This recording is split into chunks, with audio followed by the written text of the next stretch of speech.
Well, as far as I know, they don't make splicing tape anymore. But over the past couple of months, I've been using something a little bit different than Scotch tape. Like most of us now use like just regular cellophane tape, like the kind you use for like wrapping presents and things, to splice the reel-to-reel tapes and cassettes tapes and stuff like that. Now I have a better solution. It lasts longer. It's a might bit expensive, but overall it's a better product than using Scotch tape. The Scotch tape lasts, I'd say, probably about 10 years before it starts to go a little bit funny, like if your reels sit for like a long time. Now I have a brilliant solution to that problem. Automotive grade pinstriping tape. This stuff is made out of vinyl, and as we all know, vinyl lasts a pretty long time. This is the stuff they use in cars, which means it'll stay on there for about 40 or 50 years. I know. I actually tried to peel some of this fresh stuff that I put on this particular kind of stuff here. It does not want to come off, so I would assume that this does not come off tapes, and I know it doesn't come off tapes. Now, this stuff comes in sizes from about 1/8 of an inch up to 1/4 inch, and it lasts a tremendous amount of time, and it doesn't break. It just stretches a little bit, so it'll pretty much handle anything, and it'll also withstand a wide range of temperatures.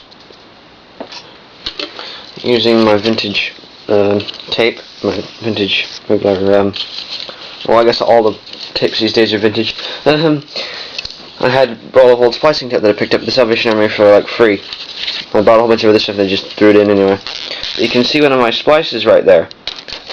It requires a little bit of extra effort, but you don't need scissors to do it, unless you're cutting. Well, I guess you sort of do to cut it off, but you can see I'm actually pulling on that tape reasonably hard.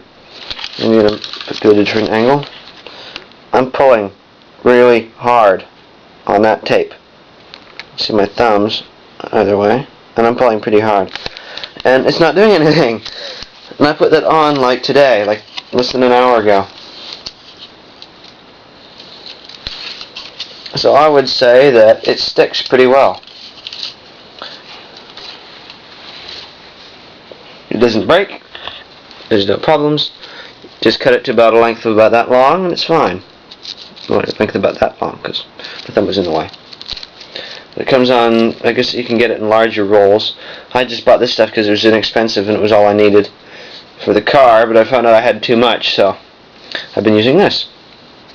Works brilliantly, comes in a wide range of colors, so you can pretty much camouflage it with leader tape or magnetic tape itself. There's red, purple, blue, green, yellow, gold, stuff like that.